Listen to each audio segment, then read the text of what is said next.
So I think the big debate going into this Bayern Munich game, a game that I think a lot of people feel like is the chance to save our season. I don't think it's quite got to that point. Go watch my video that I dropped on Monday talking about, well, there's still of course hope and perspective when it comes to the title race, but let's forget about that for now. We're talking about the Champions League, and I think the big debate going on is around the 11. It's around whether Arteta reverts to what's really worked for Arsenal this season, especially in 2024, the 11 with that back four shape of 4 centre-backs, going with a little bit more of a target man up front, going with 2 6s, and going for a team that has actually been able to really churn out a really good consistency, not just in terms of game results, scoring goals, but defensively has been so resolute. In the last week, Bayern and Villa at home, Arsenal have looked a bit of a mess defensively. So there's a feeling that we should revert back to what we were doing because, well, we've changed it since then and it's not really worked so well. I do think, however, the other option is you roll the dice, you have a go. You treat this like the unique occasion it is, which is a trip to the Allianz, the quarterfinals of the Champions League. And you know what? You say, forget it. We're just going to go for it. And you maybe bank on players that you probably have no right to bank on for what they've done this season, but you know the quality they offer because we've seen it before. I think that's the debate. That's what I want to look at in this video, as well as Arsenal's tactical approach in this game, because there's something that's been off about our press recently, and I think we're going to have to respect Bayern Munich and maybe grind our way to a win if we're to do it. Let's talk about the 11s though. I want to start by looking at what I consider the risk-averse 11. The 11 that is, for me, a little bit safer. And risk-averse isn't really fair because there's risk involved in anything that Mikel Arteta is going to do when trying to book a place in the semi-finals of the Champions League. But essentially, you could go for a back four of centre-backs, returning Kivior to the defence. You could go with Rice and Jorginho as 2 6s to free up Ødegaard a little bit. And you can go with the striker who, quite frankly, maybe isn't our best out-and-out striker, but has performed that way for most of this season. And actually is the player that Arsenal have found their best form with. I think Arsenal have, both on the ball and off the ball, had the best balance when Havertz has been up front, and he's been a big part of our recent run, doing really well at Brighton up front, for example, and many games before that. So I think the general feeling is that might be the way for Arteta to go, but I would offer the roll the dice solution, and it is the 11 that I would go for, and I'm going to show you it right here. Here it is. Jesus up front is what I'd go for. Partey getting a start. His first start outside of Luton for Arsenal since the start of this season. And I'd bring Tomiyasu in. Partey, Jesus and Tomiyasu haven't been able to prove their fitness this season. They haven't looked amazing when they've played and the cameos they've made. Jesus has had a great moment like Bayern Munich last week, but generally not really kind of made any position his own this season, nor proven his fitness. So we haven't been able to depend on these guys. Like that's the fact, right? The reason that they've not been key is A, injuries, but B, we've not really been able to depend on them. However, is this the moment where Arteta should roll the dice, have a go and leave it all out there?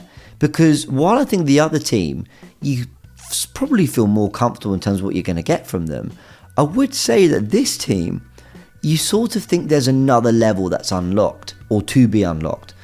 Another level that maybe could be that extra oomph Arsenal need to get over the line. Those returning players that can actually, when they're at their best, in my opinion, be the best players for those positions. And so it makes you wonder, does Mikel Arteta use this game to do it? I think he should.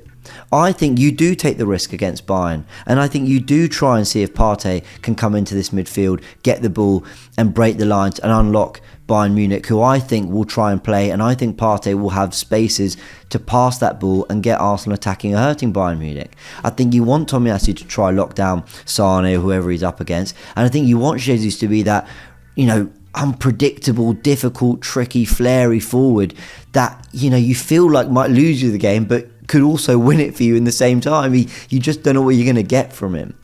And I think it's worth the risk. I would roll the dice. Now, rolling the dice is very much talking about the individuals in the 11 here. I'm talking about going for players that I think can get to a level above what we've even seen so far this season from others in their positions. However, I wouldn't roll the dice with the approach. What do I mean by that? Let's talk about Arsenal's pressing for a second.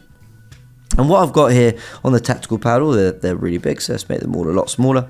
What I want to illustrate here is what Arsenal do in their press really well. We've talked about this on this channel many times. If you watch Jamie Carragher's analysis on Monday Night Football, he's talked about this a lot. But the 4-2-4 or 4-4-2 press often looks something like this, because Arsenal are really good at going man for man. And what we do is we force teams to use as much of the pitch as possible, so they might step back, stretch the pitch out, and we've been really good at going man for man all over.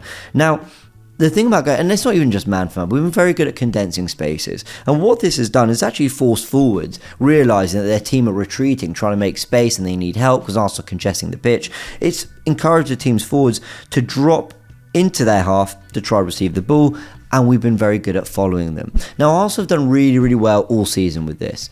Really in 2024 especially, the press has been really good. We are one of the best pressing teams in the league and maybe in the world. But teams are having a little bit more joy against our press recently, especially last week with Bayern Munich and Aston Villa. Listen, two very good teams, okay? Probably both playing Champions League football next season. But why are Arsenal getting their press slightly wrong at the moment? Is it nerves? You know, chance to get into the semi-finals of the Champions League, chance to go top of the Premier League with 6 games to go? Or are other teams finding Arsenal out? Are Arsenal figuring out a way to... other teams finding a way to stop Arsenal, nullify the press, have more joy? Now, Jamie Carragher, again, talked about this when analysing what Aston Villa and Emery did. But essentially, I think Arsenal have looked a little bit more confused in what they want to do and not quite committed to it, because I think they've lacked a little bit of a confidence and assuredness in what they're doing with the press. So, you move Arsenal players back a little bit. You've had situations where there's a few men, you know, maybe we're baiting the press, we want them to play the ball in field, we're then going to try win the ball back, but we've not always been able to, so the centre-backs don't know whether to go or come or not. And what you've had is situations like this where teams have essentially been able to just pop the ball around, and we've ended up in this position. Now, what is this position? If you watch that closely, the centre-backs didn't quite know where to... I've made up a situation here, but this is just... I'm trying to annotate and describe what I've been seeing. It's a lot of playing the ball through the lines. It's a lot of, does Saliba go, does he not? Does Gabriel go or not? And actually, once they've played around us, Gabriel's having to go all the way out to track a diagonal run. Saliba's then trying to move back inside to cover the areas. Our fullbacks having to get more narrow to cover the space. And there's a lot of individual defending, a lot of individual battling doing there. And I think it's a very ugly way to defend. We've got the individuals to, you know, bail us out at times, but it's looking a little bit messy. I think in the last week we've looked really messy defensively. So I don't think Arsenal should go chasing Bayern all over the pitch. Are we good enough to? Yes. Are we capable of pressing them, forcing them into mistakes and scoring goals? Yes. But I wouldn't do that. I would revert a lot more to a defensive shape, similar to what we did at the Etihad. A lot more resilient, a lot more backs against the wall, but while making sure that we've always got a counter punch the other way. So how does this look? Now, the first player we need to acknowledge in all this is Martinelli, who would be the left winger.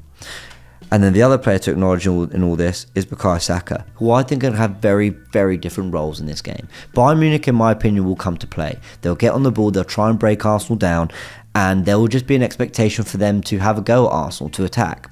So I think Arsenal, rather than dropping into what we saw against City, was a little bit of a back six, really, with a 3 to sit in front, you know, and often we had, you know, Havertz dropping in as well. I think Arsenal actually need to make sure that the whole time this player here, Martinelli, has that ability to break away and can almost pick up a position around here, because Kimmich might invert, you never know what he's going to do, but really a back 5 with Bukayo Saka dropping in and playing as a right wing back, as he's actually done quite a few times before, should be enough for Arsenal just to try and nullify what Bayern do, hold a good shape, but we don't want to completely stifle what our attacking players can do.